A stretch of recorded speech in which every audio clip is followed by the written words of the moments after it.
اعوذ باللہ من الشیطان الرجیم بسم اللہ الرحمن الرحیم وبہ نستعین وصلی اللہ علی محمد وآلہ الطاہرین ولعنۃ الدائمۃ علی اعدائہم اعداء الدین اما بعد فقد قال اللہ تبارک وتعالی فی محکم کتابہ بسم اللہ الرحمن الرحیم اذ انتم بالعدوۃ الدنیا وهم بالعدوۃ القصوى والركب اسفل منکم ولو تواعدتم لاختلفتم في الميعاد ولكن ليقضي الله أمرا كان مفعولا ليهلك من هلك عن بينة ويحيى من حي عن بينة وإن الله لسميع عليم۔ ناظرین محترم، سامعین قابل صد احترام، آج 21 ماہ رمضان ہے۔ آج روز شہادت مولا الموحدین امیر المؤمنین علی بن ابی طالب علیہ السلام ہے، جن کی حیات طیبہ اور ان کے فضائل اور ان کی زندگی میں آنے والے مسائل و مشکلات اور مصائب کا تذکرہ کل ہم گزشتہ رات کی گفتگو میں آپ کی خدمت میں کسی حد تک پیش کر چکے ہیں، اور اسی مطلب کو آج بھی جوڑتے ہوئے چند آرائز کے ساتھ اپنے تفسیر کے موضوع کے طرف بھی آتے ہیں۔ امیر المومنین علی بن ابی طالب علیہ السلام کے بارے میں کہ جس کو اللہ تعالیٰ نے مومن اور منافق کی پہچان کی نشانی بتائی، فرماتے ہیں کہ اگر میں مومن کو اپنی تلوار سے اس کے چہرے پہ مار مار کے زخمی کر دوں تب بھی وہ مجھے چھوڑ نہیں دے گا، اگر منافق کے دامن میں یہ ساری دنیا کی دولت انڈیل دوں تب بھی وہ مجھ سے محبت نہیں کرے گا، اس لیے کہ میرے محبوب میرے بھائی پیغمبر اسلام علیہ السلام نے مجھے خبر دی ہے کہ یا علی لا یحبک الا مؤمن ولا یبغضک الا منافق، صرف مومن ہی تجھ سے محبت کرے گا اور منافق ہی تجھ سے نفرت کرے گا۔ واقعاً دنیا میں دو ہی قسم کے لوگ ہیں مسلمانوں کے اندر، یا مومن ہے یا منافق ہے۔ ہم یہی ہماری تلاش ہونی چاہیے، ہماری کوشش عقیدتاً علماً اخلاقاً، جیسا کہ نہج البلاغہ میں مکتوبات میں عثمان ابن حنیف جو بصرے کا گورنر تھا، ان کو خط لکھا کہ تو نے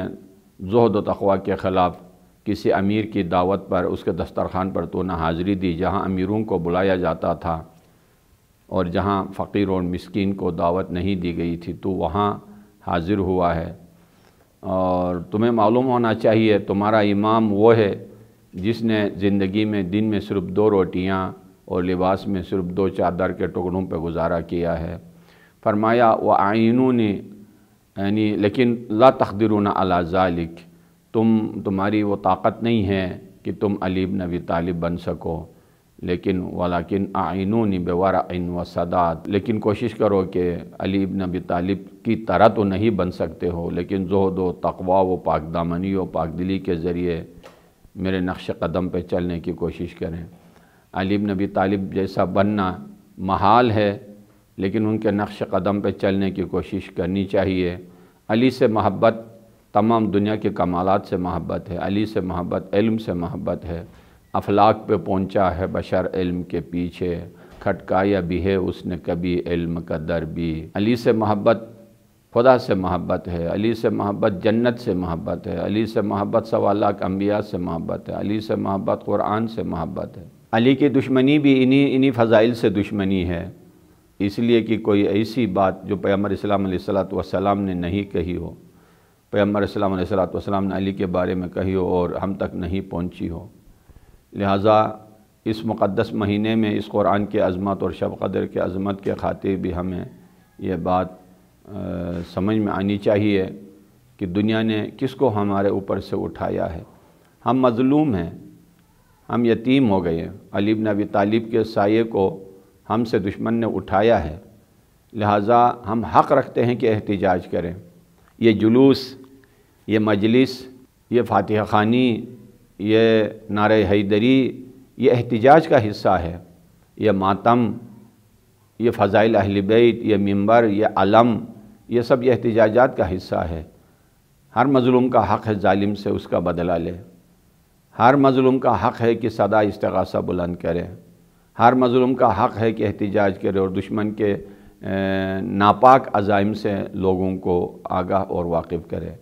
یہ مجلس صرف نشست و برخاست کا نام نہیں ہے، یہ فکر علی کی روشنی دیتی ہیں، یہ مجلس سفینۃ النجات ہیں، یہ مجلس مصباح الہدیٰ ہیں، یہ مجلسیں ان سے ہمیں راہ نجات ملتی ہیں، ان سے ذخیرہ علوم قرآن اور اہل بیت کا دروازہ ہمارے اوپر کھلتا ہے۔ ٹھیک ہے، موجودہ کرونا کے حالات کی وجہ سے اگر سختیاں آ گئی ہیں حکومت کی طرف سے، لیکن مجلس گھر گھر رکھ سکتے ہو۔ امام بارگاہ کا دروازہ اگر یعنی بند ہو جائے، مسجد کا دروازہ اگر بند ہو جائے، اس سے مزید فائدہ اٹھائیں کہ اس زحمت کو رحمت میں تبدیل کر دیں۔ ہر گھر میں مجلس پڑھ لیں، اپنے بچوں کے ساتھ، اپنے بیوی بچوں کے ساتھ یعنی ذکر علی کریں، 2 شعر سنائیں، ایک حدیث سنائیں، ایک ذکر مصائب مولا کائنات ذکر کریں۔ دشمن ہم سے علی کو نہیں چھین سکتا، ذکر علی ہماری زندگی اسی میں ہے، علی کے غیر سے ہوتا نہیں ہے عشق ہمیں، کچھ تو ہو جاذبہ معشوق میں عاشقی کے لیے، بغیر ذکر علی محفلوں کی زینت کیا، گلوں میں بو بھی ضروری ہے نرسری کے لیے۔ اور جو روزے رسول پر روزے کے ساتھ جنہوں نے غاصبانہ جگہ قبضہ کیا ہے، ان سے یہی کہیے کہ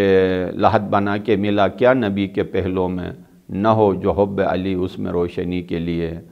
علی بن ابی طالب علیہ السلام وہ پل ہیں، وہ باب اللہ ہیں جو آپ کو اللہ تک پہنچانے کا اللہ تعالیٰ نے وسیلہ قرار دیا ہے۔ آئیے انہی کی قربانیوں سے موجود یہی قرآن جو مولا نے جمع کیا تھا، مولا کے تفسیر شدہ، مولا کے ترتیب دادہ شدہ قرآن حکومت وقت نے قبول نہیں کیا۔ اے کاش وہ قرآن آج اگر مسلمانوں کے درمیان ہوتا، مسلمان فکری طور پر نہیں معلوم کتنی بلندیوں کے اوپر ہوتا۔ تو جنگ بدر میں علی بن ابی طالب کا واقعہ آپ نے سنا کہ 70 مشرکین مکہ کو قتل کیا گیا، ان میں اکیلا علی بن ابی طالب نے 35 مشرکین کو واصل جہنم کیا، حالانکہ بالکل جوان تھے، اور باقی سب یعنی مسلمانوں نے مل کر 35 کو قتل کیا، اور میدان میں فرشتے ان کی حمایت کے لیے آنے والے یہی ہستی علی بن ابی طالب علیہ السلام تھی۔ تو عزیزان من، جو آیت آپ کی خدمت میں بھی تلاوت کا شرف میں نے حاصل کیا، یہ سورہ انفال کی آیت نمبر 42 ہے۔ اس سے پہلی والی آیت نمبر 41 ہے سورہ انفال کی، اور یہ 10ویں پارے کی پہلی آیت تھی۔ اس سے پہلے والی کہ وَاعْلَمُوا أَنَّمَا غَنِمْتُم مِّن شَيْءٍ فَأَنَّ لِلَّهِ خُمُسَهُ وَلِلرَّسُولِ وَلِذِي الْقُرْبَى وَالْيَتَامَى وَالْمَسَاكِينِ وَابْنِ السَّبِيلِ۔ اس آیت پر 2 دن ہم نے گفتگو کی خمس کی اہمیت کے اوپر کہ غنیمت کسے کہا جاتا ہے اور احکام خمس کیا ہے، اور اس کے بعد دوبارہ ابھی جنگ بدر کے نقشے کو اس آیت نے بیان کیا ہے۔ نقشہ کہ اس کے جغرافیائی حدود جو ہے، اس کے یعنی زمین کی ہمواری اور ناہمواری، اور زمین کا سخت ہونا، زمین کا نرم ہونا، شہر کے قریب ہونا، شہر سے دور ہونا، اپنوں کے قریب ہونا، اپنوں سے دور ہونا، اور پانی جنگ والی جگہ پر پانی موجود ہونا نہ ہونا، ان تمام آثار، ان تمام حالات کا جنگ کے اوپر اس کا بڑا گہرا اثر ہوتا ہے۔ اس آیت میں ایک لحاظ سے مسلمان فائدے میں تھے کہ یہ جنگ جو ہے مدینے کے قریب اور مکے سے ذرا فاصلے پر واقع ہوئی، لیکن ایک لحاظ سے جس طرف مسلمانوں کا لشکر تھا وہاں زمین بہت ہی نرم اور خراب حالت میں تھی، اور جس طرف مشرکین مکہ تھے وہاں زمین سخت حالت میں تھی، اور اللہ تعالیٰ نے بارش کے ذریعے اس زمین کے نقشے کو جب بدل دیا تو مسلمان تازہ دم ہو گئے، تار و تازہ ہو گئے، اور مشرکین مکہ پہلے خوش ہو رہے تھے لیکن بعد میں پریشانی میں گر گئے کہ زمین کی حالت اور کیفیت بدل گئی۔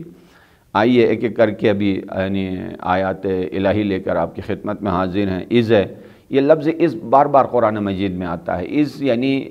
جس کو ہم طلبگی کی زبان میں کہتے ہیں ظرف زمان، کسی وقت کو یاد دلانا، یاد کرو اس دن کو، یاد کرو اس وقت کو، یاد کرو اس حالت کو۔ یہ اس پیغمبر اسلام علیہ السلام سے خطاب ہے، میرے حبیب یاد کرو اس وقت کو، اس زمان کو، اس حالت کو۔ اور یہ اس وقت ہوتا ہے کہ جب کوئی تاریخی کڑی ہو اور جس کا موجودہ حالت پر گہرا اثر ہو، گہرا رابطہ ہو، تو اس وقت اس حالت کو یاد دلایا جاتا ہے۔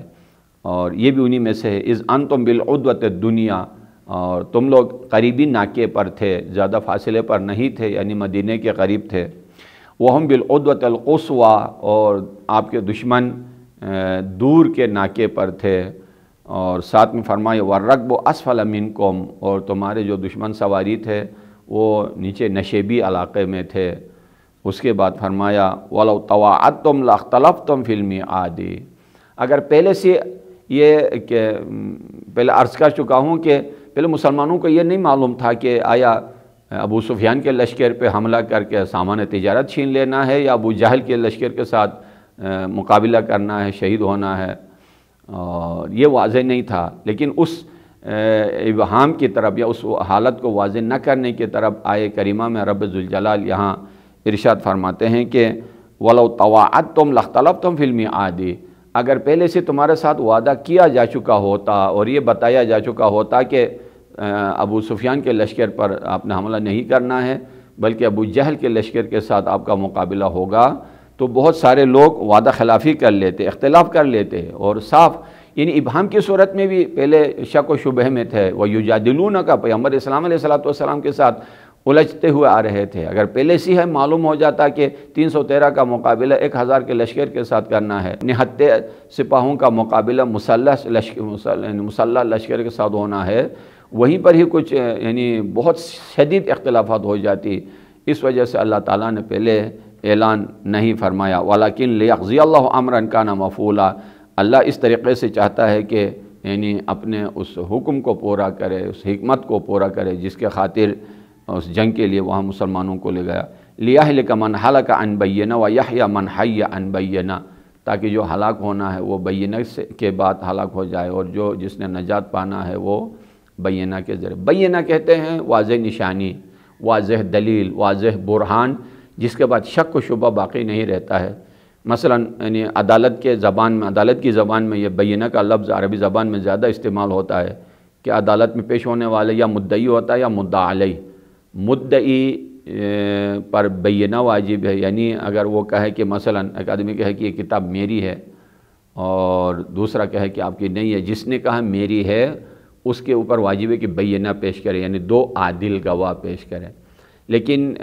یہاں پر جنگ میں جو بینہ اللہ تعالیٰ نے فرمایا وہ یعنی مختلف معنی میں آیا ہے کہ گویا واضح دلیل کا معنی دیا ہے ان بینہ، کہ ہلاک سے مراد یہاں پر جانی ہلاکت نہیں ہے، یعنی انسان یعنی ایسی پستی کی طرف چلا جاتا ہے۔ واضح دلیل آنے کے بعد نہ ماننے کی صورت میں اتنی ذلت و خواری کی طرف اور اس کا شکار ہو جاتا ہے کہ ظاہری طور پر اگرچہ وہ چلتا ہو، کھانا کھاتا ہو، چلتا پھرتا ہو، لیکن حیوان صفت ہو جاتا ہے، اس کی صفات جو ہیں حیوانیت کی ہو جاتی ہیں۔ اور جس کو حیات دیا ہے، یعنی حیات طیبہ عطا ہوئی ہے، حیات الہی، حیات ہدایت، حیات علم، اس کو بھی یعنی بینہ آنے کے بعد، واضح دلیل آنے کے بعد، اس کی پیروی کرنے کے بعد یہ حالت اسے میسر آئی ہے۔ وَإِنَّ اللَّهَ لَسَمِيعٌ عَلِيمٌ، اللہ سننے والا بھی ہے اور علم رکھنے والا بھی ہے۔ یاد رکھیے کہ حکمت الہی قابل ادراک نہیں ہے۔ سورہ بقرہ میں گزر گیا ہے کہ بہت ساری چیزیں ایسی ہیں کہ یعنی عسیٰ ان تحبوا شیئا وہو عسیٰ ان تحبوا شیئا وہو کرہ لکم وعسیٰ ان تکرہوا شیئا وہو خیر لکم،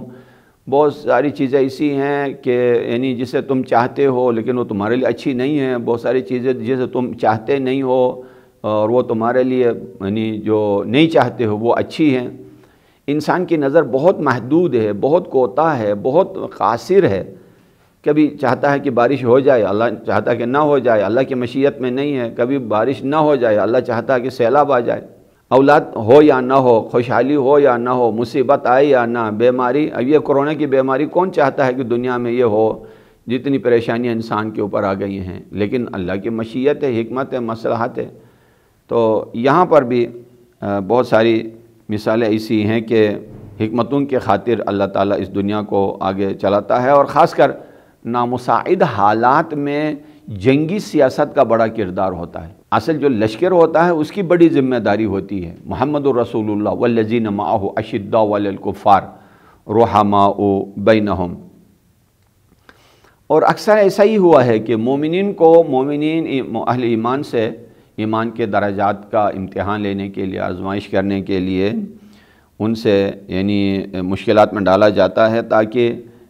فیصلہ حق کا ہو جائے کہ کون سمجھنے والا ہے اور کون نہیں سمجھنے والا ہے۔ ہلاکت بھی یعنی ایمان سے دوری بھی اور گمراہی کی طرف جانا بھی دلیل کے ساتھ۔ اس کے بعد والی آیت بھی اسی سے مربوط ہے جو یعنی آیت نمبر 43 ہے سورہ انفال کی، اذ یریکہم اللہ فی منامک قلیلا ولو اراکہم کثیرا لفشلتم ولتنازعتم فی الامر ولکن اللہ سلم انہ علیم بذات الصدور اذ یریکہم اللہ اذ یریکموہم اذ التقیتم فی اعینکم قلیلا ویقللکم فی اعینہم لیقضی اللہ امرا کان مفعولا وإلی اللہ ترجع الامور۔ فرماتے ہیں کہ اذ یریکم اللہ فی منامک قلیلا، پیغمبر اسلام علیہ السلام جب جا رہے تھے مدینے سے لشکر کے ساتھ بدر کی طرف، تو راستے میں ایک جگہ آرام فرما رہے تھے، تو وہاں خواب میں دیکھا، پیغمبر اسلام علیہ السلام کو دکھایا گیا کہ لشکر ابو جہل بالکل قلیل ہے۔ یہاں قلت سے مراد صرف تعداد کی، لشکر کی تعداد کی قلت مراد نہیں ہے، بلکہ تعداد میں ہو سکتا تعداد میں کم ہو، لیکن یعنی اسلحے سے خالی ہونا اور بے ارادہ ہونا، عزم و ہمت میں کمی ہونا، ایسا بکھرا پڑا ہونا وغیرہ، ایسی حالت کی کیفیت میں مفسرین نے جیسا علامہ شیخ محسن النجفی صاحب نے بیان کیا ہے کہ یعنی قلت افراد مراد نہیں ہے، بلکہ قلت صلاحیت اور قلت طاقت مراد ہے کہ یہ کیفیت دکھائی گئی پیغمبر اسلام علیہ السلام کو۔ قلیلا ولو اراکہم کثیرا لفشلتم ولتنازعتم فی الامر۔ اگر یہ بھی ممکن تھا کہ اللہ اگر لشکر کو کثرت کی صورت میں دکھا دیتا، واقعاً جتنے تھے اسی طرح ہی دکھا لیتے تو یعنی ختم ہو جاتے، یعنی بکھر جاتے، کمزور ہو جاتے، حوصلہ ڈاؤن ہو جاتا، ولا تنازعتم، دوبارہ پیغمبر اسلام علیہ السلام کے ساتھ جھگڑا کرنے لگتے۔ یہ عجیب حکمت ہے رب ذوالجلال کی، تھے وہ کثرت کے ساتھ دشمن، مسلح بھی ہیں، تیار ہیں اور عزم کے ساتھ آئے ہیں کہ ہم مدینہ والوں کو ختم کریں گے، مسلمانوں کو اسلام کا نام لینے نہیں دیں گے، لیکن اس کے باوجود یہ بھی اللہ کے آزمائشوں میں سے بھی ہے، لیکن اللہ کے عنایات میں سے بھی ہیں کہ بعد والی آیت میں بالکل صاف انداز میں بتایا کہ ان کو آپ کا لشکر کثیر تعداد میں دکھایا اور آپ کو ان کا کثیر لشکر قلیل تعداد میں دکھایا۔ بالکل جنگ کا نقشہ رب ذوالجلال نے دونوں کی کیفیت میں، دونوں کی نظر میں بدل دیا۔ مسلمان قلیل تعداد میں تھے، لیکن کافروں نے جب دیکھا او ماشاءاللہ پورا صحرا بھرا ہوا ہے، ان کو یوں لگ رہا تھا کہ گویا لاتعداد سپاہیوں پر مشتمل یہ لشکر ہے۔ اس طرف اگر دیکھا جائے تو مکے سے آئے ہوئے مشرکین بہت کثیر تعداد میں تھے، لیکن جب مسلمان انہیں دیکھ لیتے تھے تو قلیل نظر آتے تھے۔ اگر یہ کیفیت نہ ہوتی، اللہ کا یہ انتظام، یہ رحمت اگر، یہ رؤفت اگر نہ ہوتی تو وہ ادھر غرور کے اس میں پڑ جاتے کہ ہم ماشاءاللہ ہم کتنے ہو، مسلمان کافروں کا حوصلہ بلند ہو جاتا، مسلمانوں کا حوصلہ ڈاؤن ہو جاتا، اور میدان جنگ میں جیت اور ہار میں سب سے بڑا کردار جس اندرونی کیفیت کی ہے وہ حوصلے کی ہے۔ تو اللہ نے نقشے بالکل اس کا برعکس دکھا کہ مسلمانوں کے حوصلے کو بلند کیا اور کافروں کے حوصلے کو انتہائی پستی کی طرف لے گیا۔ یہ بعد میں یعنی مسلمانوں کا جنگ جیتنے میں اس کا بڑا کردار تھا۔ وَلَا تَنَازَعْتُمْ فِي الْأَمْرِ وَلَكِنَّ اللَّهَ سَلَّمَ، اللہ نے تم سب کو الحمدللہ اپنے حفاظت میں رکھا، سلامتی بخشی، اور اِنَّهُ عَلِيمٌ بِذَاتِ الصُّدُورِ، اور دلوں میں جو حال ہوتا ہے وہ اللہ خوب اسے جانتا ہے۔ وَإِذْ يُرِيكُمُوهُمْ کہ اِذْ الْتَقَيْتُمْ فِي أَعْيُنِكُمْ قَلِيلًا، فِي أَعْيُنِكُمْ تمہاری نگاہ میں اللہ نے قلیل دکھایا، وَيُقَلِّلُكُمْ فِي أَعْيُنِهِمْ اور ان کی نگاہوں میں تمہیں قلیل کر کے دکھایا۔ یعنی واقعاً بالکل اس کے برعکس جیسا ابھی عرض کیا، مسلمان کم تھے، کافروں نے دیکھا کہ بہت زیادہ ہیں، کافر بہت زیادہ تھے، مسلمانوں نے دیکھا کہ یہ تو یعنی کم ہیں۔ یہ حوصلہ بڑھانے کے لیے، کافروں کے حوصلے کو پست کرنے کے لیے، اور جب حوصلہ بڑھتا ہے تو بڑھ چڑھ کے حملہ کر لیتا، اور حملہ ہی چاہتا تھا اللہ تعالیٰ مسلمان طاقت سے حملہ کرے، عزم و ارادے سے حملہ کرے، مضبوطی سے حملہ کرے، جیسا پہاڑ ٹکراتا ہے آگے یعنی پتھر یعنی اس کے پتے کے ساتھ، اسی طرح کا حملہ ہو جائے، تاکہ گزشتہ آیت میں بھی گزر گیا ہے کہ حق کا فیصلہ ہو، لیقطع دابر الکافرین، کافر دم بریدہ ہو جائیں۔ وَيُقَلِّلُكُمْ فِي أَعْيُنِهِمْ لِيَقْضِيَ اللَّهُ أَمْرًا كَانَ مَفْعُولًا وَإِلَى اللَّهِ تُرْجَعُ الْأُمُورُ، اللہ کی طرف تم نے پلٹ کے جانا ہے۔ اب ان تمام چیزوں میں آپ نے ملاحظہ فرما لیا کہ اگر ایسا یہ کیفیت اگر اللہ تعالیٰ کی طرف سے اگر نہ ہوتی تو 2 اونٹ کہاں اور 2 گھوڑے کہاں اور 200 گھوڑے کہاں، اور عرض کروں کہ 70 اور 700 اونٹ، ادھر پیادہ اور ادھر سوار، ادھر کسی کے پاس تلوار ہے اور کسی کے پاس نہیں ہے، ادھر سارے مسلح ہیں۔ اس حالت میں آنے کے بعد اللہ کا بڑا کرم ہے، ان تمام آیتوں میں اللہ کی رحمت، ان تمام آیتوں میں اللہ کا کرم انسانوں کے اوپر اسلام کے صدقے میں، اسلام ہی کی وجہ سے اور پیغمبر اسلام علیہ السلام کے برکت سے کیا ہی ناز و نعمتوں سے مسلمانوں کو اللہ تعالیٰ نے رکھا، حتیٰ میدان جنگ میں بھی یہ کیفیت اور یہ حالت دکھائی۔ آگے فرمایا آیت نمبر 45 میں، یا ایھا الذین آمنوا اذا لقیتم فئۃ فاثبتوا واذکروا اللہ کثیرا لعلکم تفلحون۔ آیت دوبارہ آپ کی خدمت میں تلاوت کرتا ہوں، بہت اہم آیت ہے یہ۔ یا ایھا الذین آمنوا اذا لقیتم فئۃ فاثبتوا واذکروا اللہ کثیرا لعلکم تفلحون، واذکروا اللہ کثیرا لعلکم تفلحون، یعنی بہادری اور عرفان، یعنی اللہ سے عشق۔ میدان جہاد میں وہی سپاہی بڑھ کے حملہ کر سکتا ہے جو معرفت رکھتا ہو، معرفت نفس، معرفت ایمان، معرفت قیامت، معرفت جنت، معرفت جہنم، معرفت توحید۔ یہی میدان، یعنی مومن ہو تو بے تیغ بھی لڑتا ہے سپاہی، کافر ہو تو شمشیر پہ کرتا ہے بھروسہ۔ بالکل روح مطلب ہے۔ علامہ اقبال علیہ الرحمہ نے اس یعنی آیت کے روح مطلب کو منظوم صورت میں آپ کی خدمت میں پیش کیا ہے کہ اے ایمان والو، اگر کسی کے ساتھ مقابلہ کرنے جاؤ تو یعنی فاثبتو، پہلے تو اپنے قدموں کو جماؤ۔ قدموں میں لٹکھڑاہٹ انسان کو اگر کثرت سے بھی ہو، لاتعداد افراد میں بھی ہو، اگر لغزش آ گئی ذرا سی بھی قدم میں تو فوراً شکست کھا جاتا ہے۔ یہی وجہ ہے کہ امیر المومنین علیہ السلام نے خلیفہ دوم کو ایران کی طرف جنگ کرنے کے لیے جانے سے منع فرمایا، اس لیے کہ ان کو ان کی کیفیت کا پتہ تھا کہ اگر مثلا ان کے قدم میں لغزش ہوتی تو ٹھیک ہے وہ اپنی جگہ کس حد تک کس کیفیت میں تھے، لیکن ادھر سے کافر نے دیکھنا تھا کہ مسلمانوں میں لغزش آ گئی۔ اہم نقطہ اس آیت کے اندر اور اس جنگ کے اندر جو پیغام رب ذوالجلال انسانوں کو دینا چاہتا ہے، وَاذْكُرُوا اللَّهَ كَثِيرًا لَعَلَّكُمْ تُفْلِحُونَ، فَاثْبُتُوا وَاذْكُرُوا اللَّهَ، دو چیزیں ہیں، ایک تو میدان جنگ میں سیسے پلائی ہوئی پہاڑ بن جاؤ، اور وَاذْكُرُوا اللَّهَ، اس جنگ کی موڑ میں اور اس مقابلے میں اللہ کو کبھی فراموش نہیں کرنا۔ سلام یا رسول اللہ، امیر المومنین علیہ السلام فرماتے ہیں کہ میدان بدر میں پیغمبر اسلام ایک درخت کے ساتھ رات بھر عبادت میں اتنے اطمینان اور سکون کے ساتھ مصروف عبادت تھے، یوں لگ رہا تھا کہ کچھ بھی نہیں ہو رہا ہے۔ اور اس سورہ فتح کی آخری آیات میں محمد الرسول اللہ والذین معہ اشداء علی الکفار بھی ہو، رحماء بینہم بھی ہو، تراہم رکعا سجدا یبتغون فضلا من اللہ ورضوانا، اور فضل و رضوان سجدے میں، حالت رکوع میں، حالت عبادت میں۔ یہی مجاہد امیر المومنین علیہ السلام کہ هو البکاء فی المحراب لیلا هو الضحاک اذا اشتد الضراب،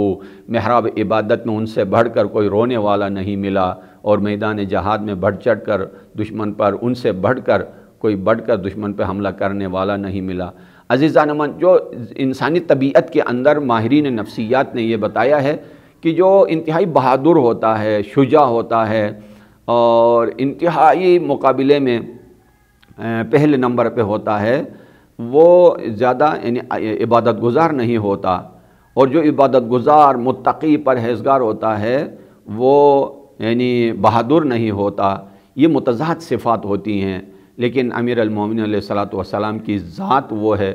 جن کے اندر یہ دونوں صفات موجود ہیں۔ گویا یہ آیت جو بتا رہی ہے آج مولا کا دن بھی ہے، اور یہ آیت بھی اسی طرح کی ہی ہے۔ ثابت قدم رہنے میں بتایا علی سے بڑھ کر کوئی ثابت قدمی نہیں، فرماتے تھے یا رسول اللہ کب تک لڑوں، اور فَاذْكُرُوا اللَّهَ كَثِيرًا میں ان سے بڑھ کر کے میدان صفین میں جو ہی اذان کا وقت ہوا فوراً گھوڑے سے اترے، اللہ اکبر نماز پڑھنا شروع کیا۔ کسی نے پوچھا مولا یہ وقت حملہ ہے، وقت عبادت نہیں ہے؟ فرمایا اسی نماز ہی کے لیے تو جنگ کرتے ہیں، اگر ہم نماز پڑھ سکیں اور دشمن ہم عبادت کرنے دے تو ان کے ساتھ جنگ ہی کیوں؟ یہ چیزیں بہت گہری ہیں، بہت سمجھنے کی ہیں، معرفت سے بری چیزیں ہیں۔ جزاکم اللہ خیرہ، آپ کے انفاس قدسیات سے ہم نے استفادہ کر کے یہ مطالب قرآن اور اہل بیت، قرآن اور امیر المومنین کے بارے میں چند کلمات آپ کے حوالہ کیا، اس دعا کے ساتھ کہ خدا ہم سب کے دل کو، ضمیر کو، دماغ کو اتنا وسیع کر دے کہ یہ معارف کا سمندر اس میں سمو سکے، اور ہمارے رتبے کو اور ایمان کو اللہ اپنے رحمت سے اضافہ فرمائے انشاءاللہ۔ والسلام علیکم ورحمۃ اللہ وبرکاتہ۔